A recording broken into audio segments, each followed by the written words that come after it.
Okay, everyone. Starting with this program, we are going to learn yet another method of adding an image to a small basic program. So before we talk about that new technique, I'd like to recap our two familiar techniques just so we can keep them all straight, the three options for adding an image and when to use which. So our first option for adding an image is the simple, straightforward graphics window method, draw resized image. Okay, that one takes 5 arguments, and that's used for very simple images that are really just for show. An image that is just going to sit there and do nothing, and it's not going to move and do anything at all. So I think the advantage to using this is that it's really quick and easy. You can accomplish it with 1 or 2 lines of code. And we saw that one in our Marilyn Monroe program when we used Draw Resize Image to add the 9 Marilyn pictures.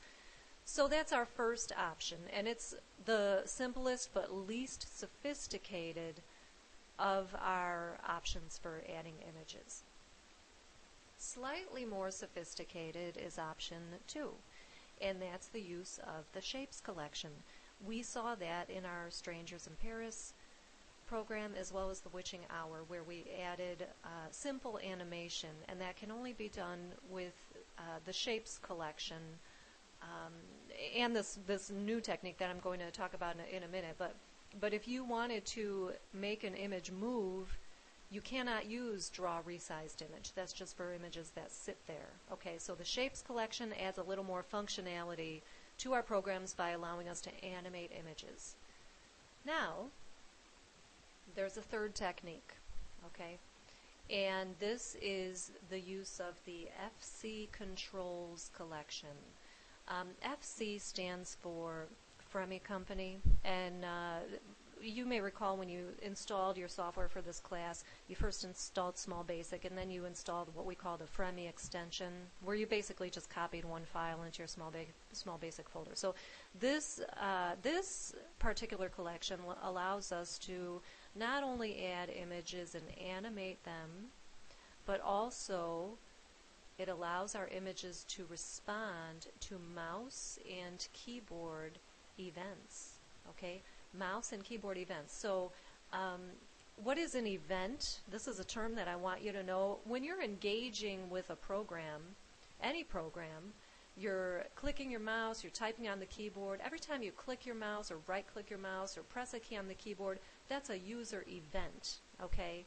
So events happen all the time when the user is using your program, and using the FC Controls collection, we'll be able to program an image that will respond to an event. Okay, for example, we have this program, all right? Most of you know what will probably happen when I click this guy on the stomach.